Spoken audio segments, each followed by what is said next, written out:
어제 저녁 저는 30년 지기 친구들의 단체 카톡방을 나왔습니다. 나간다는 말 한마디 남기지 않았습니다. 그냥 조용히 나가기 버튼을 눌렀습니다. 그리고 핸드폰 설정에 들어가 그 친구들의 번호를 차단 목록에 올렸습니다. 누군가는 묻겠죠. 싸웠냐고요? 술 먹고 주사를 부렸거나 돈 문제로 멱살잡이라도 했냐고요? 아니요, 전혀 아닙니다. 오히려 그 반대입니다. 어제의 모임은 아주 훌륭했습니다. 친구는 강남 한복판 예약하기도 힘들다는 고급 한우 오마카세 식당을 예약했고, 우리는 최고급 안창살에 30만 원짜리 와인을 곁들였습니다. 분위기는 화기애애했고 웃음소리가 끊이지 않았죠. 그런데 말입니다. 그 화려한 식탁 앞에서 저는 웃고 있었지만 속으로는 울고 있었습니다. 아니, 정확히 말하면 제 자신이 너무나 초라하고 찌질해서 견딜 수가 없었습니다. 지옥은 멀리 있는 게 아니더군요. 가장 친했던 친구가 너무나 멀리 있는 사람처럼 느껴지는 그 순간, 그 친구의 성공이 축복이 아니라 내 실패를 증명하는 성적표처럼 느껴지는 그 순간, 그곳이 바로 지옥이었습니다. 오늘은 돈이라는 녀석이 어떻게 30년 우정을 갈기갈기 찢어놓았는지 비겁하고 못난 50대 남자의 실패담을 고백하려 합니다. 시간을 좀 되돌려보죠. 우리가 처음 만난 건 고등학교 1학년 때였습니다. 그 친구 영민이와 저는 소위 영혼의 단짝이었습니다. 둘 다 집안 형편이 넉넉지 않았거든요. 남들 다 신는다는 나이키 운동화 하나 신을 돈이 없어서 시장표 운동화를 신고 등교하던 놈들이었습니다. 야간 자율학습이 끝나면 500원짜리 컵라면 하나를 나눠 먹으며 미래를 이야기했습니다. 야, 우리 나중에 성공하면 진짜 떵떵거리고 살자. 당연하지. 내가 성공하면 너 차부터 한 대 사준다. 그때 우리는 가진 건 없었지만 꿈은 똑같은 크기였습니다. 출발선이 같았으니까요. 대학 시절에도 취업 준비를 하며 노량진 고시촌을 전전할 때도 우리는 함께였습니다. 영민이가 면접에 떨어져서 울 때 제가 소주를 사줬고, 제가 첫 월급을 탔을 때 영민이에게 빨간 내복을 선물했습니다. 그때는 돈이 우리 사이를 가로막을 거라곤 상상도 못했습니다. 우리가 나누는 대화의 90%는 여자 이야기, 상사 뒷담화, 그리고 실없는 농담들이었죠. 누가 더 잘나고 못나고가 없었습니다. 그냥 우리였습니다.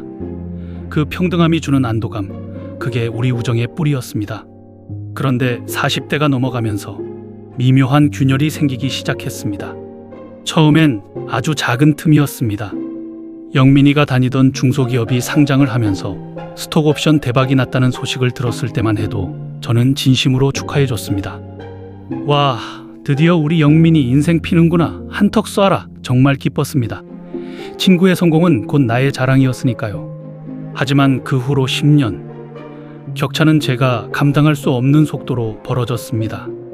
영민이는 그 돈을 종잣돈 삼아 부동산에 투자했고, 운이 좋았는지 실력이었는지 사는 아파트마다 2배, 3배가 뛰었습니다. 반면 저는 안정적이라고 믿었던 직장에서 구조조정 위기를 겪으며 월급은 제자리 걸음이었고, 무리해서 들어간 전세 대출금 갚기에도 허덕이는 신세가 되었습니다.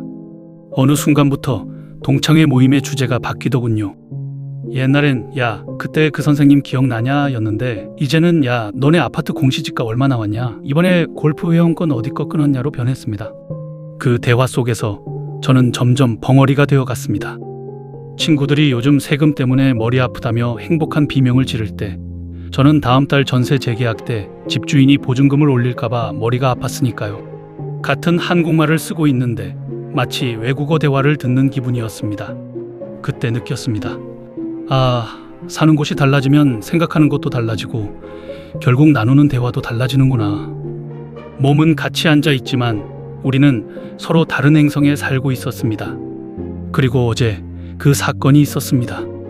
오랜만에 넷이 모인 자리였습니다. 영민이는 새로 뽑은 1억 5천만 원짜리 외제차를 타고 나타났습니다. 발레 파킹을 맡기며 차 키를 건네는 그 여유로운 손짓. 저는 지하철역에서 내려 10분을 걸어오느라 땀에 젖은 셔츠를 몰래 추스르고 있었죠. 식사 내내 영민이는 주도권을 잡았습니다. 돈을 많이 내는 사람이 목소리도 커진다는 말 사실이더군요. 메뉴를 고르는 것도, 와인을 시키는 것도, 대화 주제를 정하는 것도 전부 영민이의 몫이었습니다. 야, 너네 아직도 애들 학원 동네 보습학원 보내냐? 그러다 애 망친다. 내가 대치동 일타 강사 소개해 줄까? 김 과장, 너네 회사는 아직도 재택근무 안 하냐? 우리 회사는 이번에 복지가 어쩌고 저쩌고. 그 친구의 말에는 악의가 없었습니다. 저는 압니다. 그냥 자기 삶을 이야기한 것뿐이고 친구로서 정보를 주고 싶었겠죠. 하지만 그 호의가 저에게는 날카로운 칼날이 되어 꽂혔습니다. 제 아들은 학원비가 부담스러워 인강으로 공부하고 있었고 저는 회사에서 잘릴까봐 휴가도 못 쓰고 있었으니까요. 제 자격지심인 거 압니다. 못난 놈의 열등감인 거 압니다. 하지만 친구의 조언이 너는 왜 그렇게 사니? 좀 더 노력했어야지 라는 비난처럼 들리는 건 어쩔 수 없더군요. 결정타는 계산할 때였습니다. 이번 모임은 회비로 내는 순서였지만 식대와 술값이 생각보다 많이 나왔습니다. 제가 지갑을 주섬주섬 꺼내며 이거 나눠내면 얼마냐? 라고 묻자 영민이가 제 어깨를 툭 치며 큰 소리로 말했습니다. 야, 됐어. 너도 요즘 너 힘들잖아. 아니야, 무슨 소리야. 회비로 해야지. 아이, 진짜 괜찮아. 내가 이번에 배당금 들어온 거 있어. 너네 이번에 대학 들어간다며 돈 들어갈 때 많을 텐데 아껴. 순간 식당 카운터 앞의 공기가 차갑게 얼어붙는 것 같았습니다. 다른 친구들의 시선이 제 낡은 지갑에 꽂히는 것만 같았죠. 영민이는 쿨하게 법인카드를 긁었고 친구들은 역시 영민이 하며 환호했습니다. 저는 그 뒤에서 억지로 입꼬리를 올리며 고맙다라고 말했습니다. 하지만 제 주먹은 덜덜 떨리고 있었습니다. 친구의 배려가 저에게는 동정으로 느껴졌습니다. 가장 친한 친구에게 동정받는 40대 가장, 그 비참함은 말로 설명할 수 없는 종류의 것이었습니다. 차라리 욕을 먹는 게 낫지. 그 동정어린 눈빛은 정말 견디기 힘들더군요. 집으로 돌아오는 지하철 안. 유리창에 비친 제 얼굴을 보는데 정말 늙고 지쳐 보이더군요. 그리고 스스로에게 물었습니다. 나는 왜 영민이의 성공을 진심으로 축하해주지 못할까? 나는 왜 이렇게 속 좁은 인간이 되어버렸을까? 인정해야만 했습니다. 우리는 이제 다른 세계에 살고 있다는 것을요. 20대 때의 그 친구는 이제 없습니다. 그리고 20대 때에 당당했던 저도 이제 없습니다. 계속 그 친구를 만난다면 저는 매번 확인해야 할 겁니다. 나의 가난을, 나의 무능력을, 그리고 벌어져 버린 그 격차를요. 그 친구를 만날 때마다 저는 비참해질 것이고 돌아서서 그 친구를 욕하는 제 자신이 괴물이 되어갈 겁니다. 그건 우정이 아니죠. 서로에게 고문입니다. 아니, 저 혼자만의 고문이겠죠.